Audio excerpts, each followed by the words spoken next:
Having that level of international mentors and people they can work with has played a big impact in the whole ecosystem. We invested a lot in building software, and now with Gen AI, the software need to be not recreated, but reinvented and reinvested. So that's kind of our kind of secret sauce, having that knowledge, having a good link also to the other biggest investors. Having these mentors that know their own markets and can help navigate the markets with the startups, I think it's something that has been eye-opening. What are our peculiarities? How we are different? How we are not different? You need to be confident about what you're doing. You need to be passionate about it. You want to make it successful. It's interesting that Armenian startups right from inception are thinking about going global or at least international to specific regions.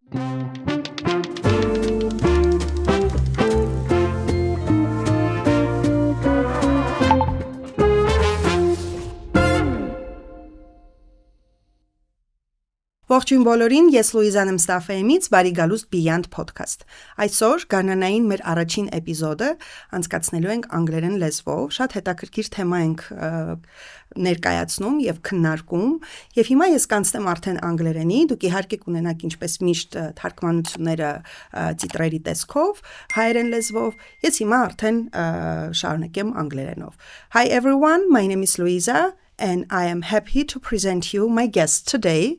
I have two guests from Plug and Play. Meet Sasha Kharimpur, who is a partner at Plug and Play, and Ալֆրեդո Սորիան, who is a director at Plug and Play. Welcome to Beyond Podcast. I'm very, very happy to host you here today. Thank you, Luisa. Nice to meet you. Our pleasure to be with you today. Yeah, and I am sure that we are going to have fun today's doing and shooting today's episode. And usually we start our episodes when I ask my guests to present their background, etc. But today we are breaking that tradition.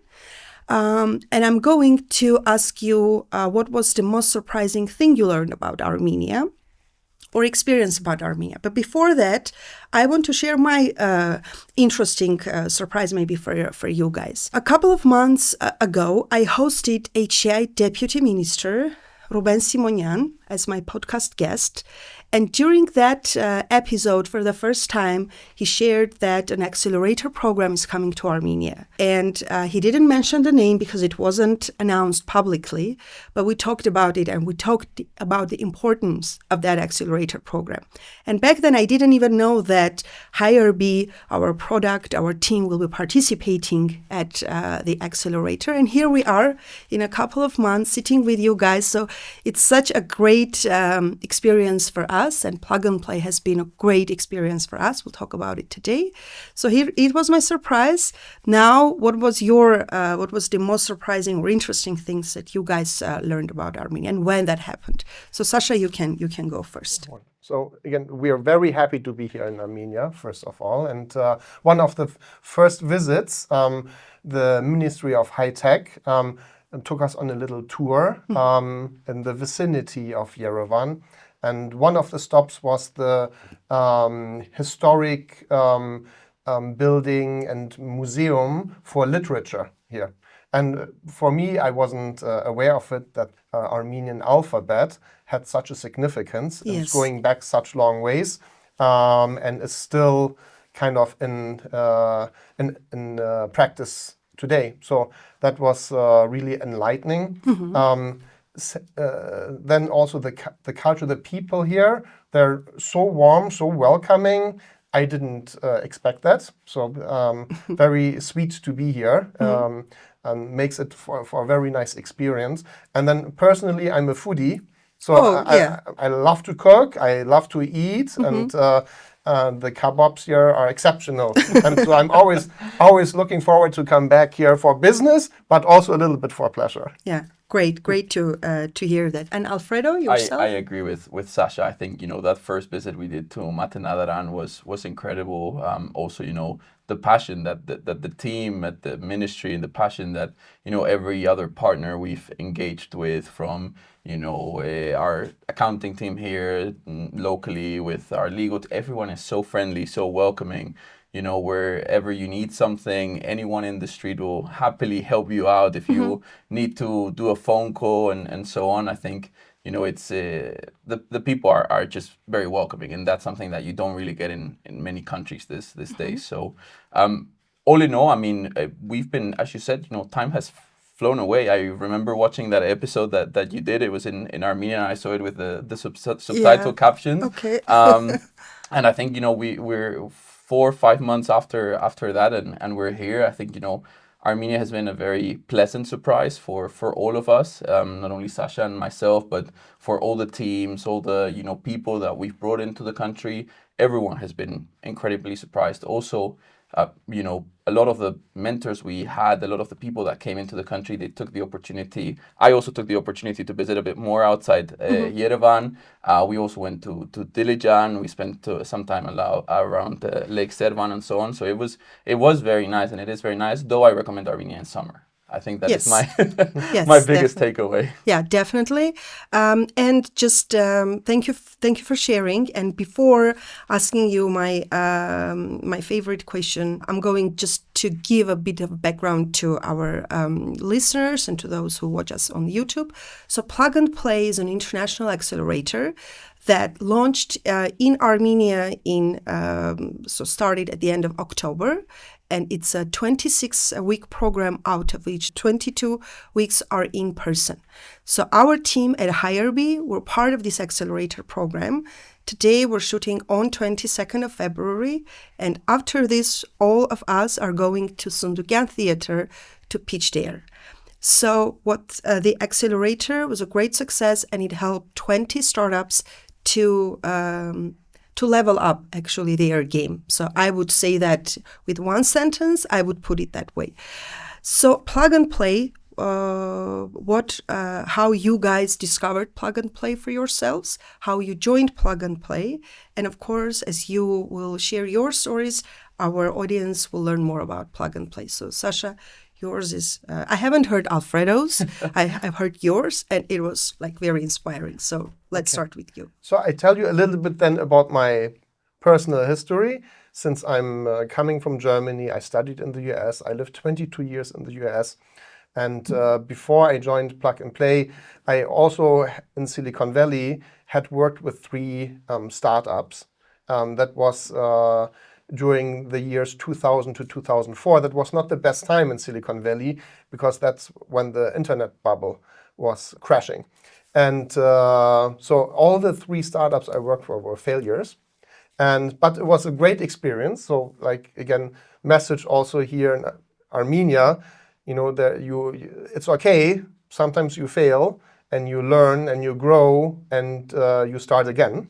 And for 11 years, I did kind of a startup, but it was a more traditional brick and mortar startup.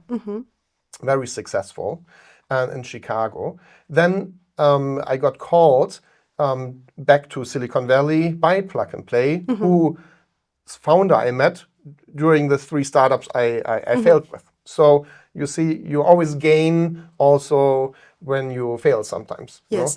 And so how long during that time Plug and Play already existed when they invited you to Silicon Valley? That's a good question. So I think when I left Silicon Valley, about 2 years later, Plug and Play started. But it was not as it was today. We started with a different beginning. With I know the story, and I encourage you guys go and look at it. Renting out co-working space and helping startups, but not as we are today.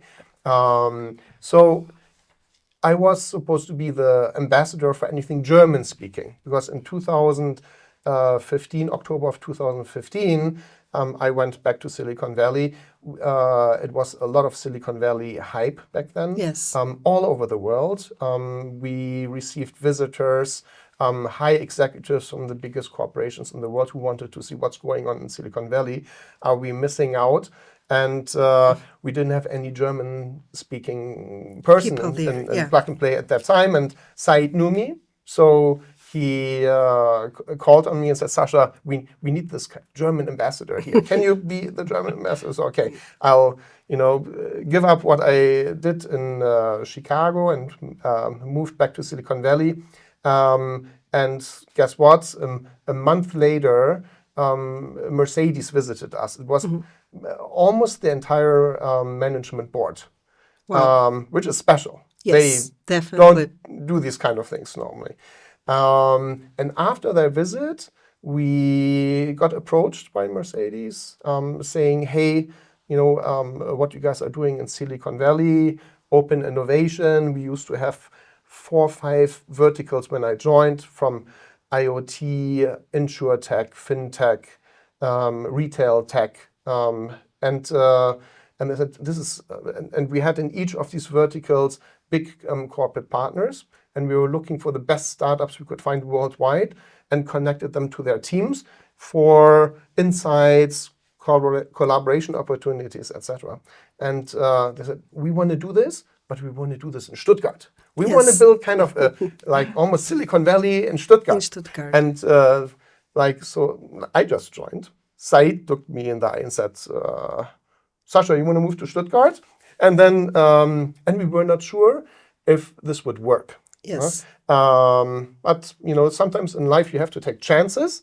I was already in the later stage of my life. I'm 53 years old now, by the way. So you can tell. You look younger. back then I was in my early 40s, and I made the move to Stuttgart. And guess what? The first program we did with Mercedes was a big success. The trick was to identify the pain points or use cases. Back then, the connectivity topic was big. A security topic was big. So in the first program, we focused on that with the business units of Mercedes, and identified 15 startups in the first one. 13 startups. And we did 15 POCs, proof of concepts, in the first 6 months. Wow. With these 13 startups, most of them actually came from Israel because they're really good with these connectivity and cybersecurity topics. But that was the first success. So we grew the program. It became now one of the, most successful startup collaboration programs for automotive in the world. Not only with Mercedes, but also with 25 other partners, Porsche also, Hyundai, some other OEMs, and then a lot of the biggest tier 1 suppliers like Bosch and Schaeffler and ZF, and Indian companies and American companies. So it became a hotspot. So now I'm overseeing the German activities, Austrian activities, also with Alfredo in Uzbekistan.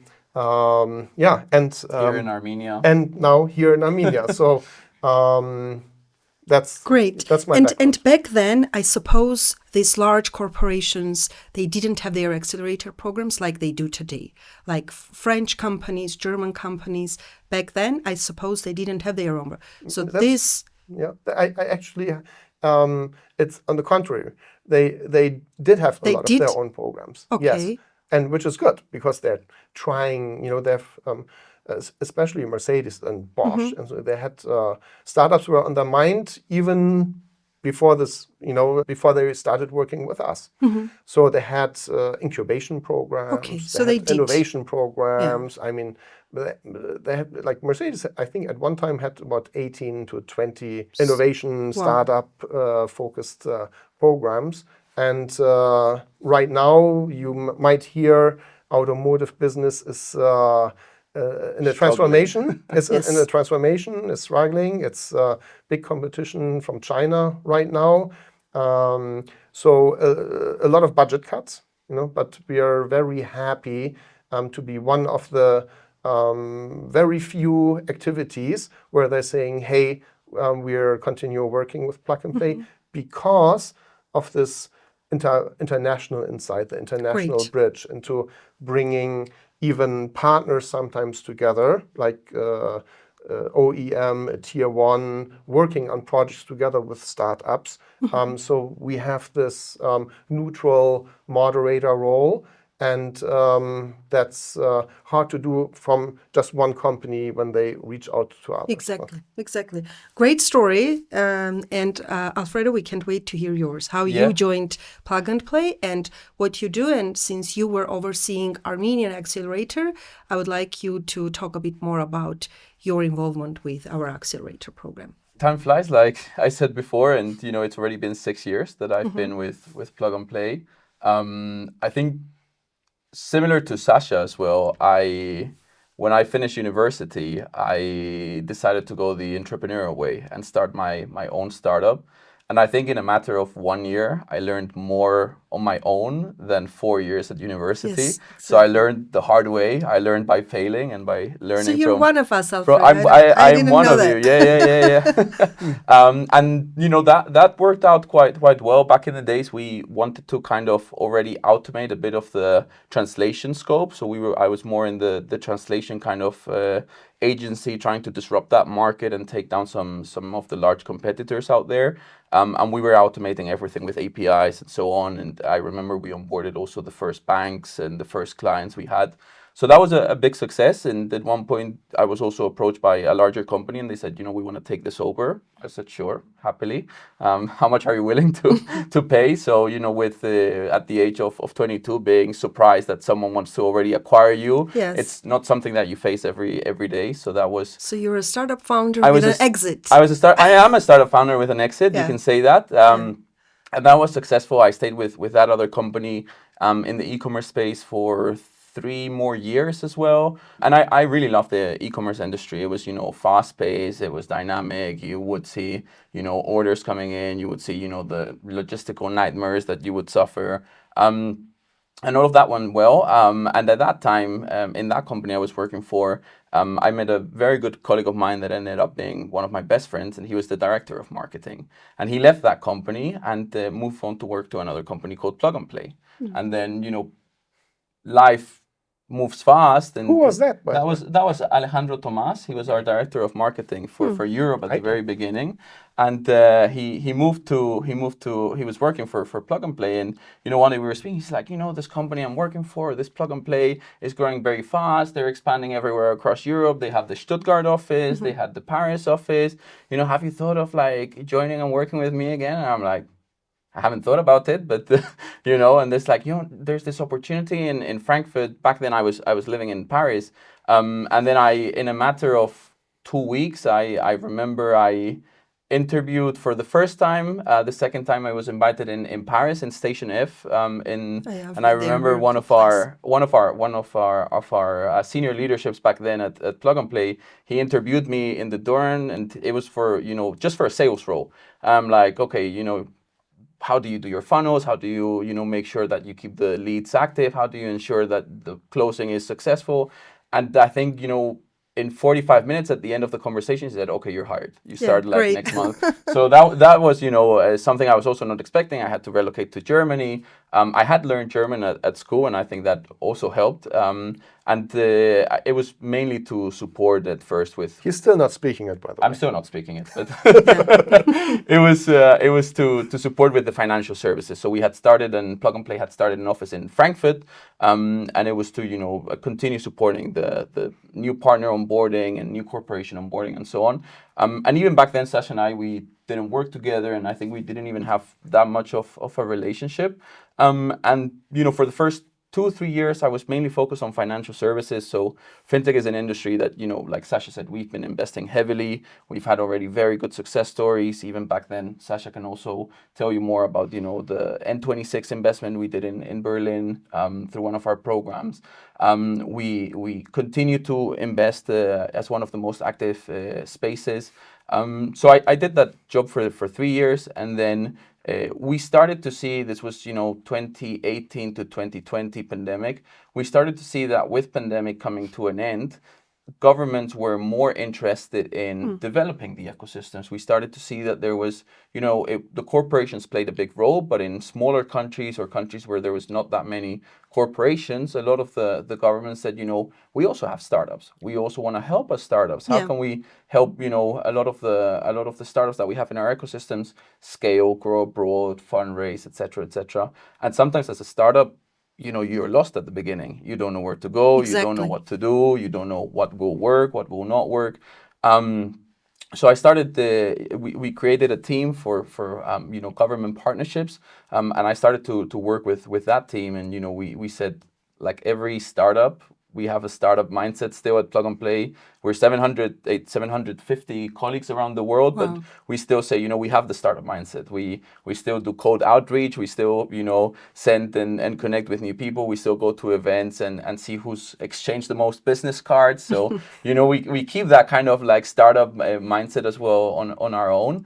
So yeah, the government scene started to grow. We started to launch new programs with government. We launched a program back then in Malta. We launched a program back then in Lithuania. We launched a program back then in Uzbekistan. And we said, this is something we want to continue growing. And funnily enough, that takes us to the point of Armenia, which Armenia also started with a cold outreach. I remember I messaged back then the previous deputy minister or minister, and I said, hey, we are Plug and Play, we're world's largest acceleration. Are you interested in jumping on a call to learn more? They answered yes. Yeah, so cold outreach So is work. cold outreach works. It's Yes. it's something that a lot of the people don't believe, but it actually works. So then we started the conversation. They said, look, we have to go through the tender process. This has to be a fair competition. And I remember we still had, a few iterations until we managed to end up applying. Also internally, we said, oh, Armenia, it's not in the European Union. Should we apply? Should we not apply? Should we pursue this opportunity? And at the end, our leadership said, sure. What makes Armenia different to Germany, or what makes Armenia different to Spain? Nothing. So fast forward, I think 1.5 years or 2 years, and we see ourselves here. Yeah, great. Yeah, very, very interesting. So my next question is very linked to what you said, to the startup mindset that you have at Plug and Play. In many countries and industries as well, Plug and Play's role has been instrumental. So besides that startup mindset, what's your ingredient for success? How does Plug and Play play such a instrumental role? For example, we talked yesterday about its role in Saudi Arabia's tech scene and tech ecosystem, and it changed how Stuttgart does its innovation. The scene has changed there, as you mentioned once. So in that perspective, what makes Plug and Play interesting, different, and what's your guys' approach to that? Now, it wasn't always this way, but now we are in, I think, 63, maybe more offices in the entire world, on the globe, right? We work with about 25 different kind of industries. We have about 200 plus, we call it a venture team of ventures, distributed across the globe in these offices, looking at the local ecosystems. We are working with 550 plus of the biggest corporations in the world, very systematic, looking at what their technology needs are, seeing who they want to work with. And I think there is no other company focused on this kind of topic as Plug and Play is. So we have a really great insight into what's happening in those local ecosystems, technology-wise, right?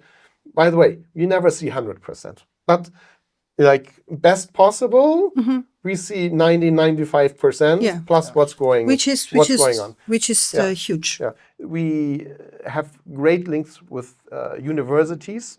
Of course, in the US, we work with the best, but also in the other countries, we're working with the universities, also investing with the universities, seeing what technology is coming out of research, et cetera, et cetera. So there is a lot of these local programs, but there is not another company who has this global look into technology and to what the corporations are looking for technologies. And this is, we think it's really key, because if there is, like, at least for the B2B startups, if there is no use case for their technology, then there is, less chance to succeed also. So we think we're kind of special in our setup right now.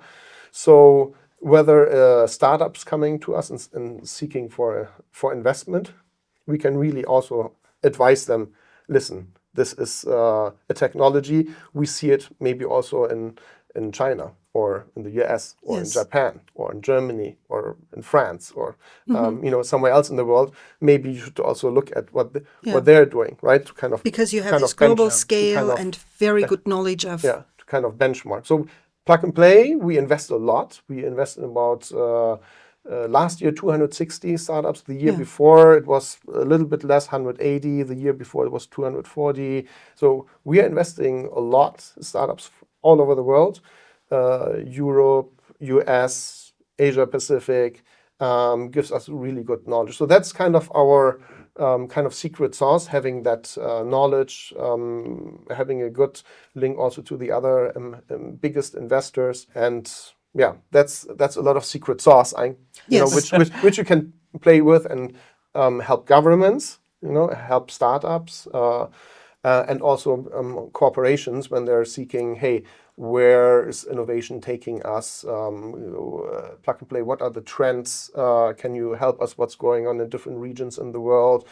We want to increase our portfolio of products or services. What do you see is emerging right now? What do you see is coming maybe in 10, 15 years, like Horizon 3? Because those are kind of new technologies which are still emerging in research from universities. And that way, I think we're very special. And I think, with that same secret sauce, we've tried to also apply that secret sauce here in Armenia. Just in the last couple of weeks and months, we've been hosting workshops with the Armenian American University. We've hosted workshops with the Polytechnic University. We've gone out and engaged with students to also, get them inspired. At the end of the day, when anyone that is also, watching us, that is starting their career and is thinking, okay, how can I, get into this entrepreneurial world? I think this is something that everyone should start as early as possible and kind of apply that down the line. And I think, also something that is instrumental for us, that is our values at Plug and Play. We are very keen on our values, and funnily enough, we came with this little slogan that every startup does, which is pitch, PITCH. So we keep that little slogan, which stands for P, for positive attitude. Everyone has to have a positive attitude towards partners, towards clients, towards startups, towards whoever we're speaking, because at the end of the day, it's nice to work in a fun environment, in a positive environment, and so on. So positive attitude is key for us. Integrity. It is important, that we all stick to our values, that we all, take it into how we work, how we behave, how we engage with people. Then we have the T for transparency. It is important that we communicate as well, that, everyone knows, what is happening, how we're working together, and so on. Then we have C for communication. It is super important that in startups, people communicate amongst themselves, because you as a startup founder or as, an entrepreneur, you're starting a business, you want to make sure that the first hire you have knows exactly the values that you're giving them, how to communicate these values, how to, message people, what message you want to push through. So that is also very key for us. And the last one. Also, it stands for curiosity. So it has a double meaning. Yeah, great. And we focus on hard work, which is the final H, which at the end of the day is, give all you can. Yeah, if you're a startup and you're not a hard worker, yeah. So in that perspective, Plug and Play has also events two times, at least in Silicon Valley, that I am aware of. Again, that's another opportunity for startups to get engaged with investors and meet each other as well. So for us so I'm looking at Plug and Play from startup perspective.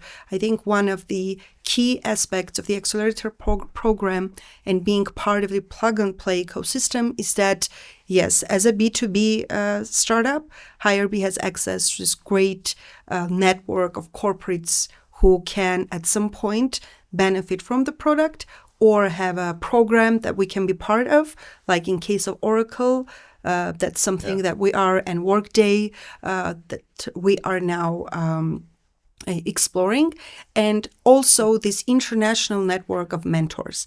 When I was pitching to get accepted to Plug and Play, I remember Alfredo asking me, why do you want to be why do you want to join this accelerator? And I said that I am really looking to be part of something international, something big, and to have access to whatever Plug and Play has to offer in that perspective. So I'm glad that looking for the past several months that we really did have access to great international mentors who shared their views. Like some people worked in 5 geographies, built businesses from scratch, made huge exits, etc. And it's great to work with them, to learn from them, to getting inspired by them as well. So that's my perspective in terms of Plug and Play. And I think it's been an incredible journey for the 20 startups that have been in the program. And I think it's shared across all of them that, having that level of international mentors and people they can work with has played a big impact in the whole ecosystem. Can you sum it up in the numbers? Yeah, I mean, in the numbers, we've had 46 mentors come into Armenia. We've had From Europe? From all over the world.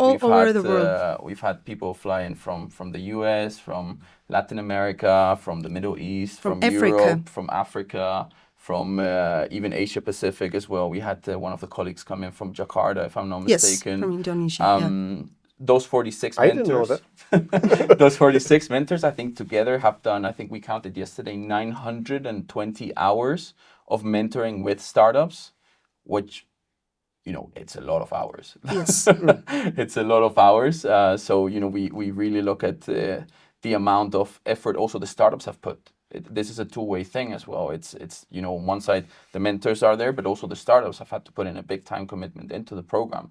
And that is leading to the results. I think we calculated yesterday, there is currently a new pipeline generated for the startups of around 2.5 million that has been generated in new business opportunities in all kind of markets. I think the program has also been, for a lot of the startups, instrumental in the go-to-market. One of the first things I realized when we first started working in Armenia is every startup, the first thought is we're going to build for the US. And that's something that for a lot of the startups now, it's like, okay, but what about Europe? Yes. What about Saudi? What about the Asia Pacific? What about so really understanding and having these mentors that know their own markets and can help navigate the markets with the startups. I think it's something that has been eye-opening for a few of I'd say all of the startups. Yes, so. for us at least it is the case. And one thing also that I like about Plug and Play, that it's not like purely Silicon Valley based, even though we have been to a Silicon Valley based acceleration program, and it has its advantages and benefits. But Plug and Play is really international, and you have an international outlook of where your product could work, and not just like focusing on one country where everyone else is focusing, and just rather have a wider perspective on that. 100%. Yeah. Sometimes maybe your product is more fit for to succeed in a market other than the US. No? And again, we are based Saudi. It's a big market. Also, they have a lot of money and they're spending it right now. Yeah. So there's different markets. There's Egypt. There's Morocco. They're not so rich countries, but sometimes. Yeah. Some products are more fit there because they're competing otherwise against big ones in the US, where it's sometimes tougher also to compete. Yes. But again, it depends on your product, on your service, on your technology, and we love to help to see where it would rise the fastest. Since we're talking about Armenian startups and the acceleration program, I would like to share. To hear your views on our ecosystem. So, Alfredo, you have been here for several weeks and months already, and Sasha, as much as you work with our ecosystem.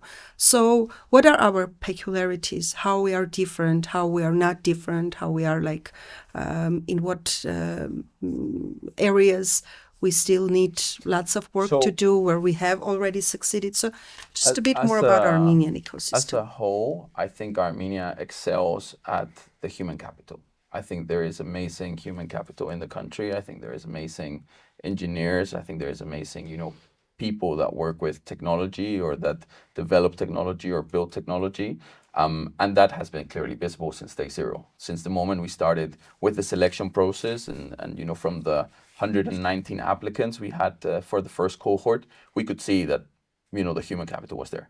Where we feel there is an opportunity to grow or develop, I realized, and I love it, but I find Armenian people sometimes are very shy to ask for things. And I think this is a cultural thing, I think a lot of the people, at the beginning, I noticed they were scared to come to me and say, hey, Alfredo, can you help me here? Or, hey, can you, help us connect with this office? Or so we really saw during the program how the startups also working with the mentors again, they started to open up. They started, to be much more direct to the mentors and to the Plug and Play team and everyone. And, okay, no, I'm looking for this. And at first they would say it's shy, they would.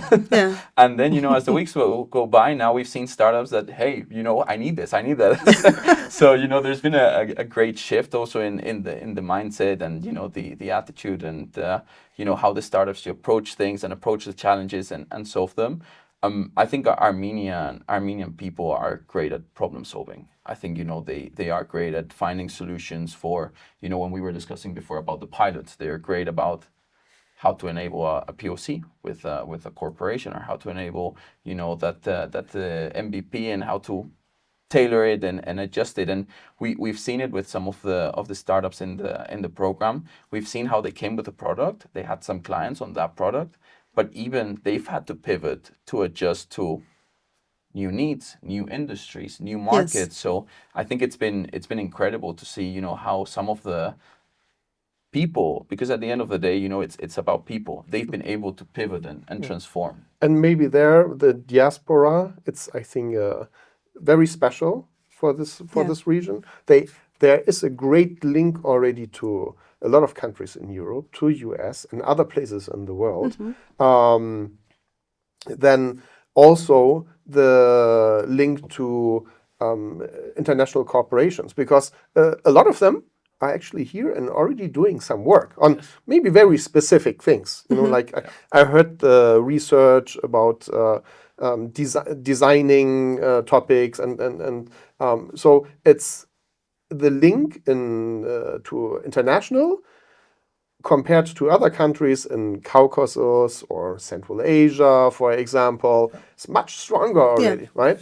And then there is 3 or 4 unicorns already here also. Whether they maybe came from diaspora or grew, but there's 4 Armenian unicorns, I heard, so that ecosystem, it's quite vibrant, better developed than other ecosystem around here. So that's a whole different case starting for Plug and Play to work with than if we go in a company and build some, trying to help the ecosystem to grow from scratch almost, So we think we can do much more here also going forward. One of the mentors were talking, and he mentioned that it's interesting that Armenian startups right from inception are thinking about going global or at least international to specific regions.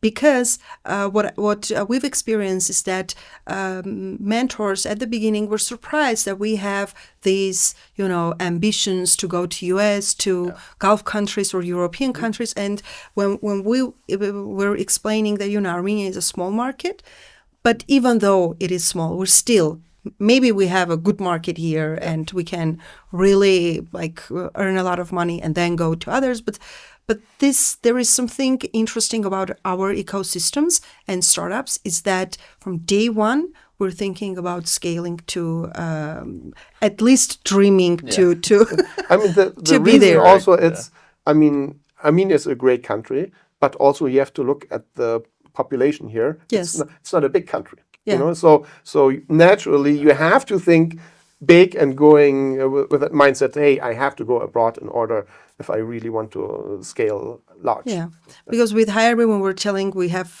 these customers, like Central Bank is our customer, Armenia and others, they were like, oh, great, then why aren't you like focusing entirely on scaling further in Armenia? So that was something that at the beginning for us was also surprising. How can someone be surprised if we want to scale?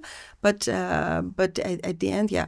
And I think this is an Armenian peculiarity. Even for a lot of the startups that are on very early stages, they should try and address the internal market. They should try and address the local players here and, you know, make sure they can validate their product and try and find on a smaller scale that product market fit and then build from there and then take it global. But I do think internally there is still a lot of opportunity untapped as well for many of the startups that are in the ecosystem. So, and also to resonate on what Sasha mentioned, you know, with Armenia already being so established with, you know, those unicorns, Pixar, you know, creative industry, Armenia excels at that. And not many people know, you know, you look at startups like Podcasto, you look at startups like Render Forest, you look, and it's incredible to see, you know, the talent that is there. And we see it with, you know, also people that have worked at these companies and have then decided to start their own entrepreneurial activity. So, you know, it's like some of these companies are already like little incubators of talent that then is, like you know, Pixar is one of those it's companies. spinning off into new startups and new ventures. Same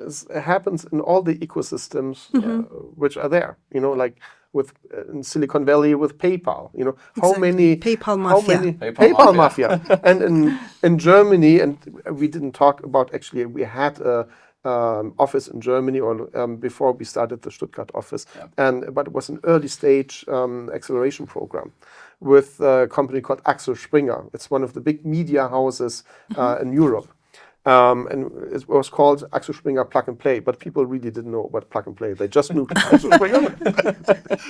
Nonetheless, it was like in 2012, I believe, when we started. It was a little bit different times than now. And we worked together for about 5 years. We had 9 programs, I believe. We invested in 103 startups. So it was very early stage. You know, people came to us with ideas, and this is my team of 2 or 3, and we gave it a shot. It was mostly e-commerce models, which for a media company, they said, this is interesting for us to look at, invest in, and push also forward. And out of these 103 startups, there was one like real winner, I would say. It became a unicorn, and it's that bank N26. I'm not sure if you heard of it, but it's one of Europe's fastest growing online banks and mobile banks. And we put first check in 25K for 5%. But it was an idea of having a credit card for kids in the beginning. And then They it pivoted. evolved. It pivoted.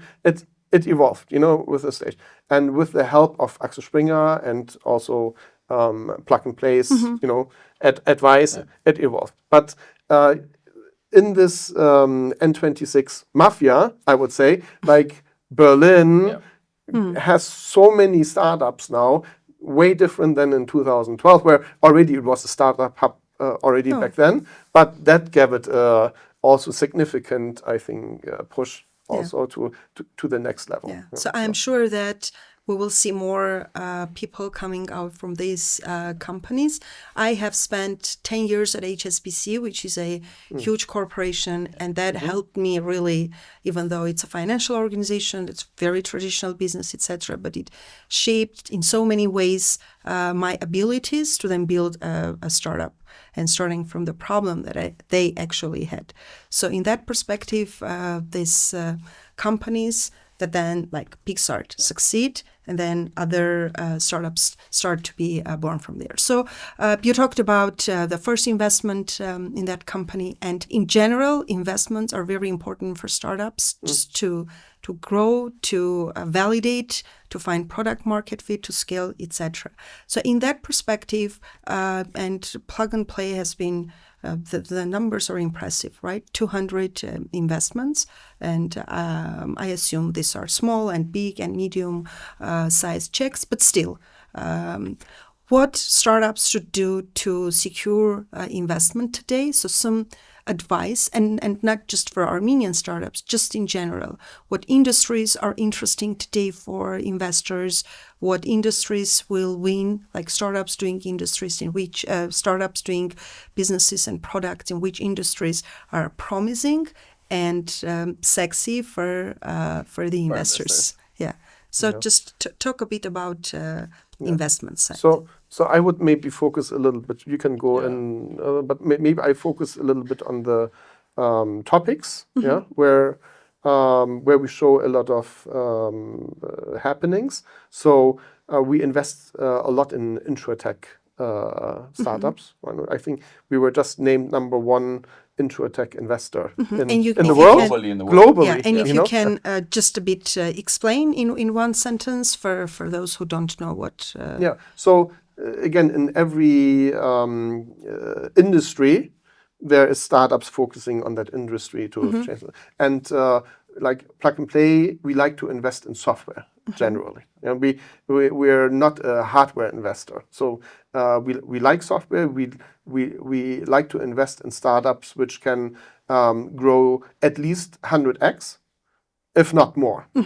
That's kind of the premises as an investor. And again, so we didn't explain very well. Plug and Play, we are both an investor. That's one business model. It's the family office of our CEO and founder, Mr. Saeed Amidi. And we're investing these last year 260 startups from Mr. Saeed's money.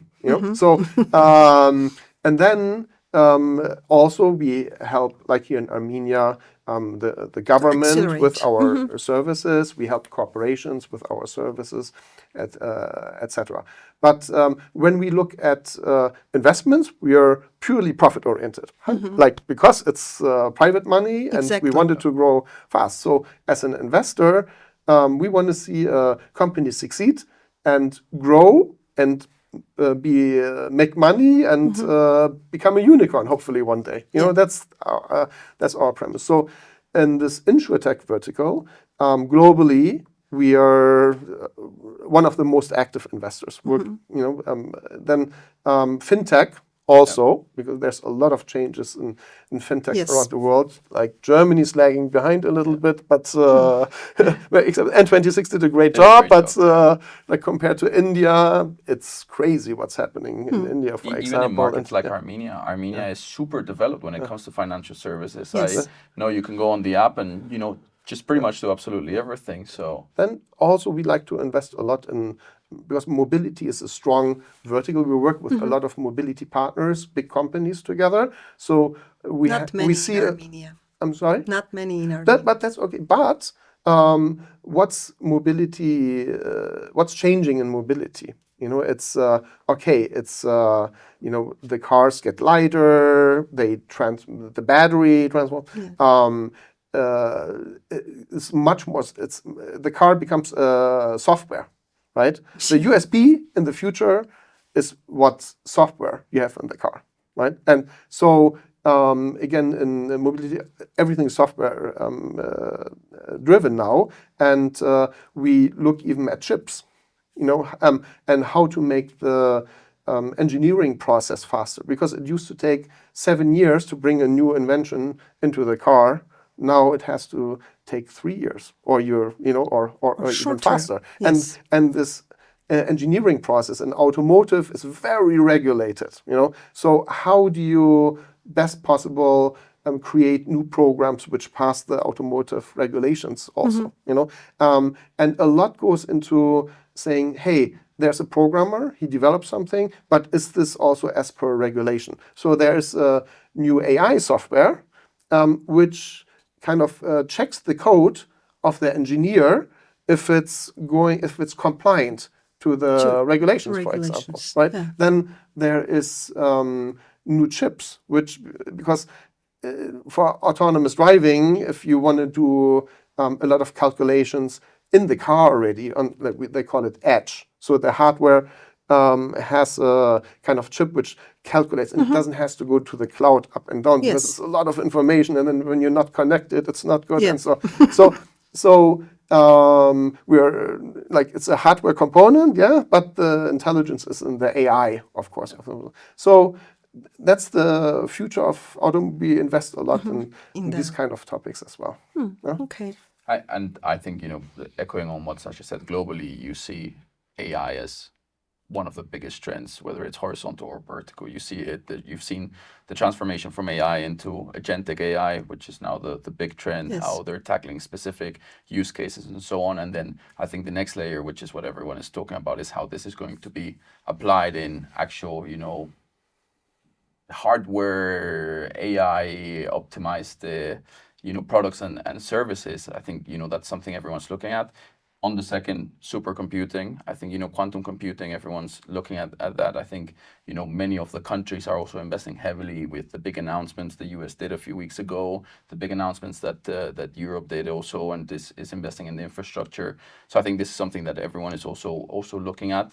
But investing is a different story, like quantum. Looking at investing, it starts from looking at. It starts from looking at. You have to start somewhere. But we're monitoring. We're monitoring. Yeah. But it's just a whole it requires a lot of capital. And I think we've also seen it when you look at the historical data from 2019 all the way until 2025. VCs have slowed down the pace of investments. Exactly. And this is a reality. This is something that, we keep investing, and, I think our numbers are pretty impressive, but many other VCs have either, finished their lifetime of their funds, or have, focused more on portfolio management. And to the, question you asked, what advice should startups take into consideration when, looking for fundraise on early stage and so on? I think a lot of the industry now is looking at traction. Do the startups have a bit of traction on the early stages? Can the startups actually succeed? Like Sasha was scaling, how do we take this from 1 to 10,000? How do we scale this globally? And I think that traction on the very early stages is critical for a lot of the VCs that want to invest and are looking to invest. I think second one, beyond traction, that we also look at is the teams, the founders of the startups. Do they have the capabilities to take the startups from zero to unicorn? Do they have the spirit? Do they put in the hard work? Do they put in, the values to take the startup forward? So I think, traction is key. I think the second one also that we're just mentioning is the founders and the teams, and all of that together with whatever they're developing in whatever industry. So the use case that they're tackling. And we don't want to be too specific maybe on the verticals, because there's some technologies, AI technologies, Gen AI technologies, which can be applied to multiple industries. Basically to any industry today. And again, sometimes they're focusing on something, and then we know that maybe another industry is actually also looking at it, and it has maybe a much broader impact in another industry. So so this Gen AI technology, I think it's a big word, it's a lot of hype, but I'm telling you, the hype will stay. It is going to change a lot in the next few years in our world. So we are always having our eyes open and cross vertical, kind of horizontal AI, Gen AI topics, and see where they can be applied as well. And basically, we have an interesting situation and huge potential here in terms of software that were built up until 2005 or 10, and now they are in a way are considered to be legacy in some cases, or like traditional, that need to be disrupted again. So what we did is we created, invested a lot in building software, and now with Gen AI, the software need to be not recreated but reinvented and reinvested. So I think that's also a huge, in our case, in HR tech space, this is exactly the case. So Gen AI is really changing and transforming lots of ways people invested in building this HR software. Now they need to rethink how Gen AI impacts. So thank you very much for that. And my last question would be, and this is a traditional question, advice sharing. So share some advice for, in our case, since you are in Armenia, for Armenian startups, and not only startups, to young people who are aspiring entrepreneurs, who are now existing, so acting entrepreneurs. What would your advice be? So, Alfredo, you have been an entrepreneur once, and Sasha, you have done 3 startups, very successful ones. So, in that perspective, I would ask you guys, share your advice with our audience. So, I've been always focused on you, but I also read this, and it says magic is believing in yourself. If you can make that happen, you can make anything happen, by Johann Wolfgang von Goethe. And I think this can be applied to startups. Yeah. You need to be confident about what you're doing. You need to be passionate about it. You want to make it successful. And I said earlier, sometimes you fail, but it's okay because you learn. And with a startup, be confident, be out there, have a good business plan. And it's okay if it's not 100% right, but it has to be good. Yes. You need to a good plan to develop the technology, and so you need to be out there, not being shy, you already said, and pivot. Always pivot. We said that 10, 15 years ago, and it's still true. See what else is there, know your competitors, and present yourself. Learn strong. to present And yourself. I'm telling you, the Germans in general, also traditionally, haven't been the great presenters. They're great engineers, but they have been kind of shy to the world. So compared to in the US, yes, they're fantastic. Yeah, they are.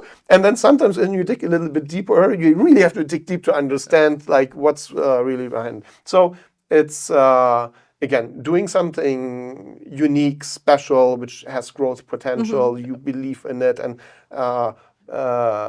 you can succeed.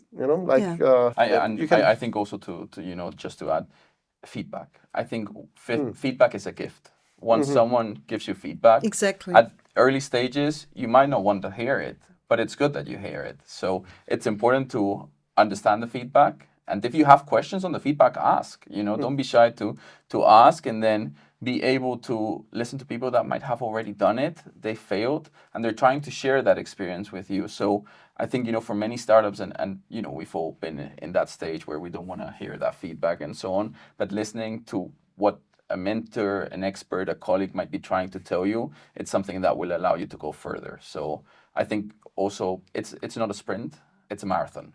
Yeah. And this is something that you have to work day after day after day. It's not something that you're gonna, click a finger and magic is gonna happen. But you have to put in that long-term also vision and commitment to the project. Yeah. Thank you very much. And Sasha, out of my 40 guests, you are the only one who noticed one of my at least something beloved quotes. I really love it, and I haven't put it just accidentally there because it's very because wonderful. It's very important. That magic is believing in yourself. Yeah, and I would add that as a 2-time startup founder, it sometimes takes a lot of effort to believe in yourself and to keep on going. But it's important to remember why you have started all this. So sometimes when it's hard to move forward, we always remember why we have started this on the first place. So thank you very much. I really enjoyed our episode today. And I think we've done some great job talking about Plug and Play and Armenian ecosystem. And thank you so very much for coming here today. Thank you so much, Luisa, for the interview. Wishing best of luck to also you, and we believe in you, by the way. So it's our pleasure to spend time with you and to spend time in Armenia and get to know everyone. Then again, for people watching us, feel free to reach out to us. we want to help you, so don't be shy of asking. Okay, thank you very Thank you much. so much. Thank you, Lisa. Շնորհակալ եմ նաև ձեզ մեզ լսելու եւ դիտելու համար, ինչպես արդեն ասեցի էպիզոդի սկզբում, այս էպիզոդի թարգմանությունները կունենանք որպես տիտրեր, ես տիտրերի հայերեն անունը չեմ հիշում ու հիմա չեմ ուզենա նորից սա վերանկարենք։ Կհանդիպենք հաջորդ էպիզոդին։